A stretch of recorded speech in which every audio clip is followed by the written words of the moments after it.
early morning with a call to prayer.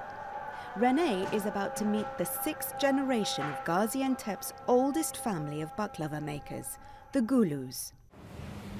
Günaydın. Günaydın. Welcome. Thank you so much, Rene. Pleased to meet you. 2 hours before sunrise, humidity levels are just right for making the perfect phyllo dough. A mixture of flour, eggs, salt and water. One of the most important part of if you use the water too much, baklava not Raise. Yeah. Yes. Once mixed, the dough is too tough to be kneaded by hand. You hire people for their big feet. This is pretty wild, huh? Time is of the essence. The dough has to be worked quickly and flattened before it can be stretched into thin layers of phyllo. I've never seen anything like this. How long does it take for people to do this? We should make it in 7 minutes, 7 or 8 minutes. Yeah. And it has to be paper thin. Yes. Not the paper. Paper is paper is thick for it. Paper's too thick. Yes. Whoa. Paper is too thick. Oh. This is getting thin now, huh? Yes. Wow.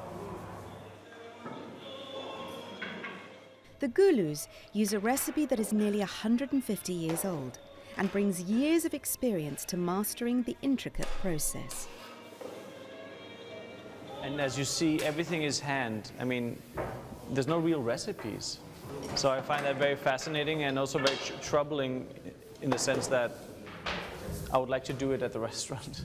But I think it's going to be difficult. I think we're going to have to buy the dough, for sure. There's no way we can do this to this level. That's experience. That's why it takes 15 years to perfect the skill. A skill that allows 25 masters to cook up to 12 varieties every day. Beyond Turkey, baklava is a delicacy loved across the Middle East, where cinnamon or rose water are used in regional variations of the confection.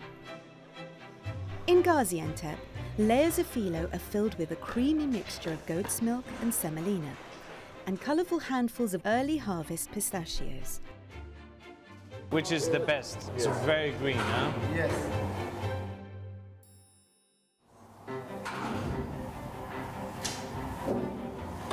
Wow, it really feels like silk, huh? It's like a handkerchief, a silk handkerchief.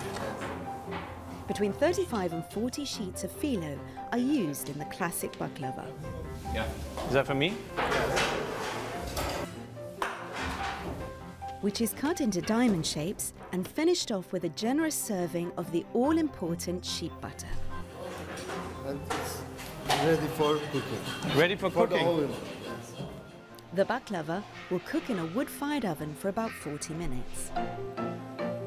And this is crazy. So he's gonna keep twisting and turning all of Yes, it? Like he's turning always. very important job, huh? Mm-hmm. He's got a big job. So it's really strong. Wow.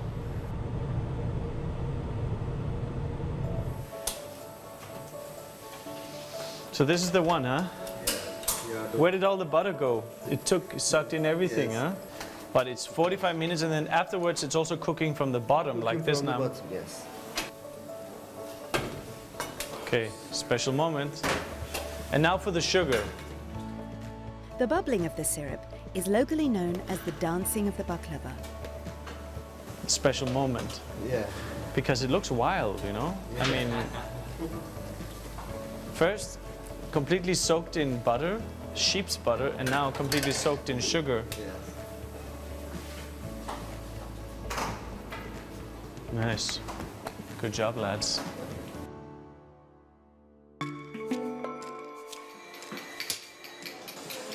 Not far from the workshop, Gaziantep's bustling bazaar is home to the Güllüoğlu'n's oldest baklava shop.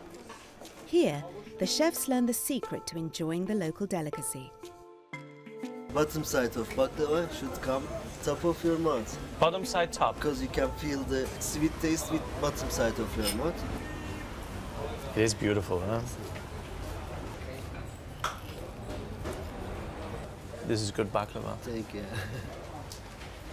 Wow. This is like the way you remembered it. This thing where it's still hot and you know it drips of syrup on your hands, I remember that. The smell of the nuts. I never knew it was sheep butter, for instance. I never knew that. It's a magical touch to it. In part 3, Rene's journey continues in Istanbul. He looks for the perfect accompaniment for the baklava before returning to Copenhagen to create his version of the dish.